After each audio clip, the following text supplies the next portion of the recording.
Thank you very much, everybody. It's a great honor to have the Crown Prince with us. Saudi Arabia has been a very great friend and a big purchaser of equipment and lots of other things, and one of the biggest investments in the United States is I guess it's your big investment, is buying stock in companies and various other things in the United States and creating jobs.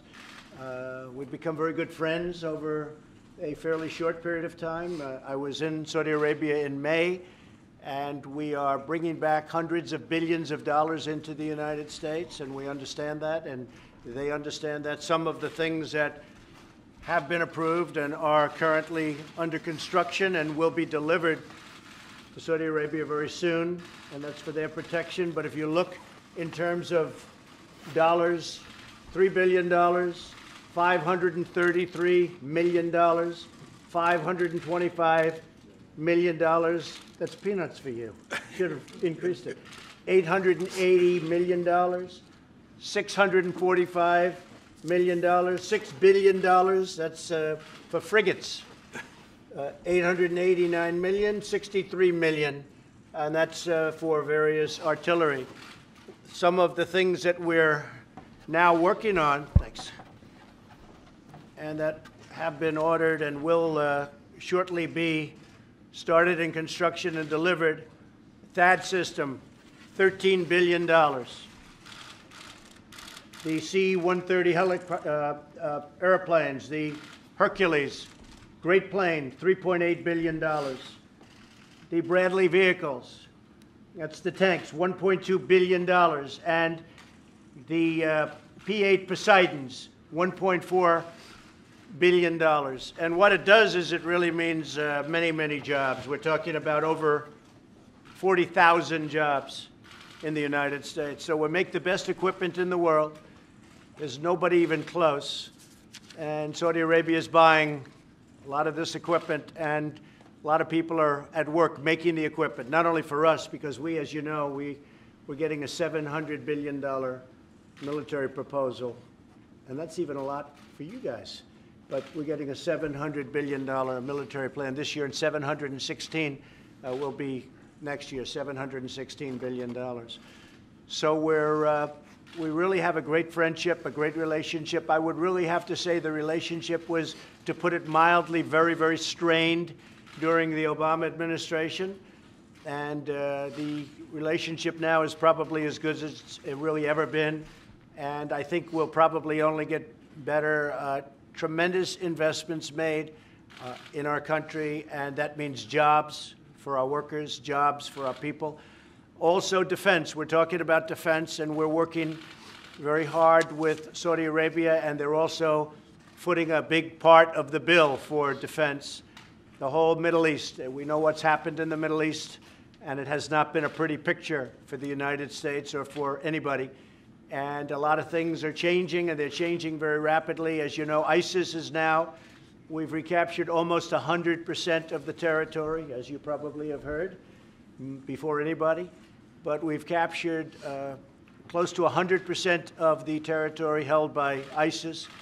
And we've moved very rapidly, very quickly, and that's really coming to an end in that part of the world. It's coming to an end. And we'll be able to get out of certain areas that we've wanted to get out of for a long period of time. And other countries can handle it. At this point, they'll be able to handle it. So it's a great honor to have you and your representatives here. Crown Prince, thank you very much. Thank you for being here. Thank you, Mr. President. Actually, the relation between Saudi Arabia and the rest of America, it's an old relation. We are the oldest ally for the rest of America and the Middle East. Right. More than 80 years of alliance and big interest, politically, economically, and security in different area, and a lot of area. And the foundation of the relation, it's really huge and really deep in different issue. We know that today the relation, it's the cause of more than 4 million jobs in the US of America, directly and non-directly. Also, it's a cause for a lot of jobs in Saudi Arabia, directly and non-directly. And as you know, Mr. President, from day one, you've reached this office. We've planned to to tackle $200 billion of opportunity in the next 4 years, but it ended up with $400 billion of opportunities. You've talked today, Mr. President, about the military deals. The implementation in it's more than 30%, and also the implementation overall in the $400 billion of opportunity, more than 35%. Right. We planned this for the next 10 years, but it happens in 1 year we implement 35%. So this is a signal that there is a lot of things could be tackled in the close future and more opportunities, and that's why we are here today, to be sure that we've tackled all the opportunities and achieve it, and also get rid of all the threats facing our both countries and the whole world. So I'm very glad to be here today. Well, that's right. And you know, one thing that you have been really focused on is the terrorism threat and the funding of terrorism. And whether it's Saudi Arabia or other countries, as we know, there will be no funding. We have a zero tolerance for the funding of terrorists, and we're working very hard. And I will say that Saudi Arabia has been working very hard on that, as are certain other countries in the Middle East. When I was there in May, I think it was one of the most incredible two-day meetings that I've ever seen, that anybody's ever seen. It was an amazing two-day period. We had 56 countries. We had, everybody was there. The head of every country, virtually, I guess, in every case, it was the head of the country. And we talked about terrorism and the funding of terrorism, and it will not be allowed. It will not be allowed. That would be the one thing that would end the relationship with any country. So I think there's a very big focus on that, the funding of terrorism, meaning it's over. And the other thing that I really am very happy about is that we talked about $400 billion worth of investment, of which we've already invested and seen invested $200 billion to our companies, to various other places and people that make things. So a lot of places throughout the United States are benefiting by this massive investment made by Saudi Arabia to buy product from the United States. And again, we make the best military product in the world, whether it's missiles or planes or anything else. There's nobody that even comes close. So I just want to thank you, and I want to congratulate you on everything. Thank you very much. Thank you, Mr. Thank you very much, everybody.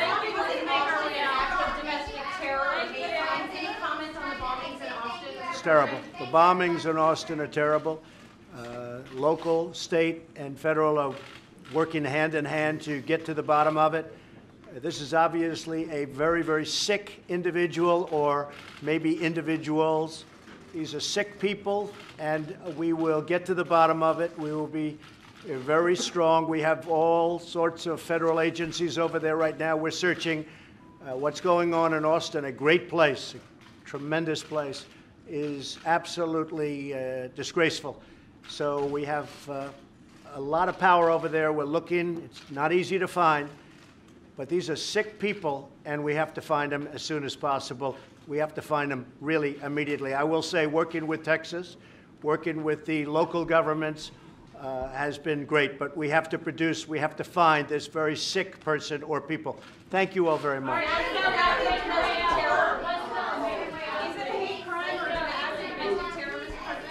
I had a call with President Putin and congratulated him on the victory, his electoral victory. The call had to do also with the fact that we will probably get together in the not-too-distant future so that we can discuss arms. We can discuss the arms race. As you know, he made a statement that being in an arms race is not a great thing. That was right after the election, one of the first statements he made.